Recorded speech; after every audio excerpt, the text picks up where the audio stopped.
Bonjour et bienvenue dans cette scène Galé TV. N'hésitez pas de s'abonner et d'activer la cloche pour recevoir toutes les actualités. On démarre avec Vinicius. Vinicius a des origines camerounaises. Vinicius Junior n'est pas seulement brésilien. En marge de la rencontre opposant le Brésil à l'Uruguay, dans la nuit de ce mardi à ce mercredi, l'attaquant du Real Madrid a reçu un certificat d'ascendance, révélant que ses ancêtres venaient du Cameroun, plus particulièrement de l'ethnie Tikar. Cette initiative s'inscrit dans le cadre de la « Race de Ouro, Racine d'Or », une campagne menée par la Confédération de football brésilienne, CBF, avec une société de traçage génétique pour déterminer les origines de ses joueurs. Angleterre, le sale coup de Thomas Tuchel à Chelsea. Thomas Tuchel prendra officiellement ses fonctions comme sélectionneur de l'Angleterre au 1er janvier prochain. Il succédera à l'intérimaire Lee Carsley, lequel a terminé sa mission par 2 larges succès en Grèce, 3-0, et contre l'Irlande, 5-0, dans le cadre de la Ligue des Nations. L'Allemand est encore en train de constituer son staff technique et va piocher du côté de Chelsea, un club qu'il connaît bien pour y avoir entraîné de 2021 à 2022, remportant au passage la Ligue des Champions.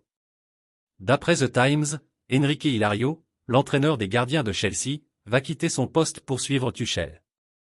Le Portugais mettra fin à une collaboration quasi ininterrompue depuis 2006.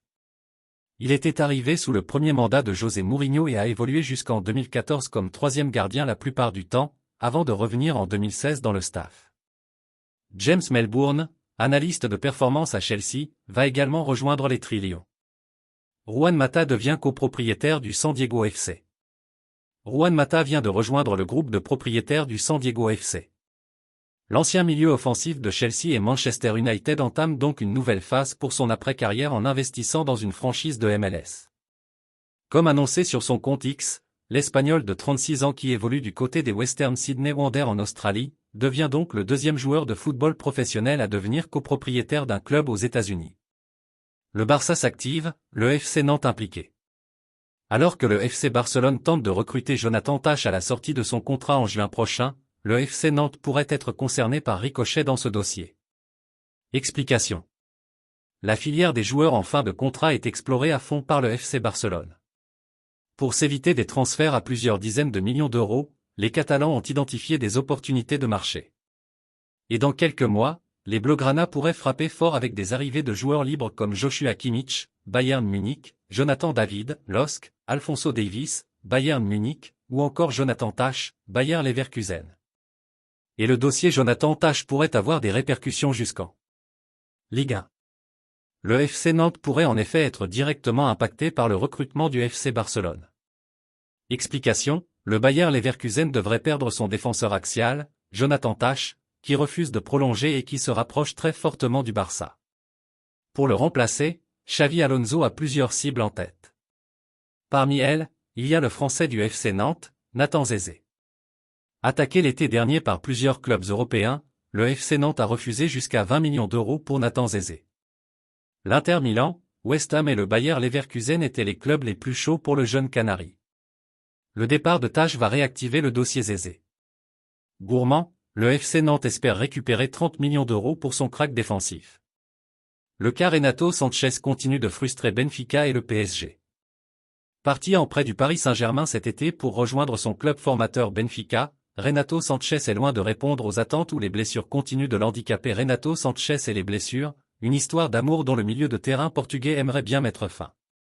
Depuis le début de sa carrière, le joueur de 27 ans a connu 29 blessures et 745 jours d'indisponibilité, soit environ 2 ans. Des chiffres qui témoignent de la grande fragilité du droitier vainqueur de l'Euro 2016. Arrivé au Paris Saint-Germain à l'été 2022 où il n'a disputé que 27 matchs, 2 buts, il n'est clairement pas dans les plans de l'entraîneur Luis Enrique. L'an dernier, il avait été prié de partir à l'AS Roma en prêt, 12 matchs, 1 but, où son corps l'avait trahi et cela recommence du côté de Benfica. Pourtant l'optimisme de son club formateur était bien présent à l'image des mots de son ancien coach Roger Schmidt début août, nous connaissons sa situation.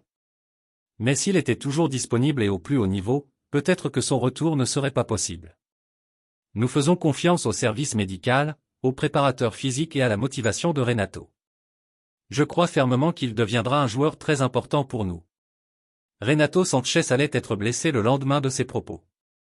Le président Rui Costa était lui aussi très optimiste à la fin du mois de septembre, il est blessé aujourd'hui, c'est vrai, mais je suis convaincu qu'il se rétablira et qu'il donnera beaucoup. Je sais ce qu'il ressent à l'idée de porter ce maillot et je sais qu'il nous apportera beaucoup cette année. Barça, ça sent mauvais pour Lamine Yamal. Blessé à la cheville avant la trêve, et donc absent des rencontres de la sélection espagnole en Ligue des Nations, Lamine Yamal ne devrait pas jouer samedi pour le retour du Barça en Liga. C'est ce qu'indique le quotidien AS, précisant que les douleurs de l'adolescent ne sont pas encore dissipées, lui qui avait déjà manqué le duel d'avant-trêve contre la Real Sociedad.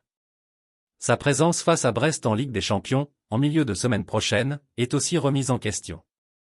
Il devrait être là pour le match de Liga face à Las Palmas lors du dernier week-end de novembre. Un petit coup dur pour Hansi Flick. C'était tout pour les actualités dans cette début de journée. Si cette vidéo vous a plu, n'hésitez pas de s'abonner et d'activer la cloche de notification pour d'autres vidéos. Merci.